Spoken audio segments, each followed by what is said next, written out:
Gas బుట్టిని booking చేసేందుకు phone చేయంగానే మొదలు మీకు ఒక మాట వినబడుతుంది. మీరు మీ భార్య సంవత్సర ఆదాయం 10 లక్షలకు మించి ఉంటే సర్కార్ ఇచ్చే సబ్సిడీ గ్యాస్ని వదులుకోండి. మీకు ఇచ్చే సబ్సిడీ పైకంతోని ఓ నలుగురు గరీబోళ్లకు కొత్త గ్యాస్ బుట్లను కొనిస్తాం అని చెప్తారు. అన్ని విధాల మంచుకున్నోళ్ళు పక్కోళ్ళ గురించి ఆలోచన చేసేటోళ్ళు కొందరు సబ్సిడీని ఇడిచిపెట్టిండ్రు. గా పైకంతో ఇచ్చిన గ్యాస్ ముద్దుల మీద కొందరు కూరబు వండుకొని తింటుండ్రు. అయితే గీ ఊరోళ్ళు కూడా ఇదే ఫాలో అయ్యిండ్రు. కాకుంటే వాపస్ ఇచ్చింది గ్యాస్ ముద్దుల మీద సబ్సిడీ కాదు, గ్యాస్ మీద వండుకునే. నేను చెప్పా, మీరే చూడండి. కలెక్టర్ అమ్మకు డబుల్ బెడ్రూమ్ ఇండ్ల కోసం దరఖాస్తులు ఇస్తుండ్రేమో అని అనుకునేరు. ఇవి ఇండ్ల దరఖాస్తులు కావు, రేషన్ కార్డులు వాపస్ ఇచ్చే దరఖాస్తులు.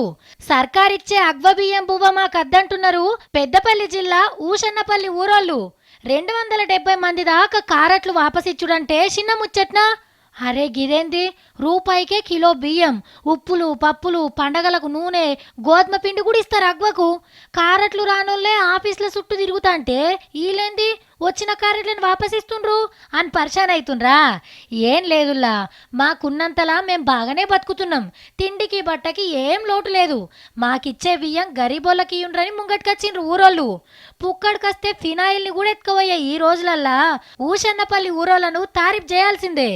అయితే కలెక్టర్ మేడానికి ఏమర్థమైందంటే, సో దొడ్డు బియ్యం తింటే అంటే కొద్దిగా తింటే కూడా ఆకలి నిండిపోతుంది అండ్ మాకు డైజెషన్ లో ఇష్యూస్ వస్తుందని చాలా మంది దొడ్డు బియ్యంని వాడక బయట అమ్మేస్తున్నారు. దొడ్డు బియ్యం బువ్వ అరుగుతలేదని రేషన్ బియ్యం బయట అమ్ముకుంటున్నారట. రూపాయికి కిలో బియ్యం తీసుకొని బయట అమ్ముకునుడు కంటే బియ్యమే తీసుకోకుంటే మంచిదనుకున్నారేమో మరి ఈ ఊరోళ్ళు.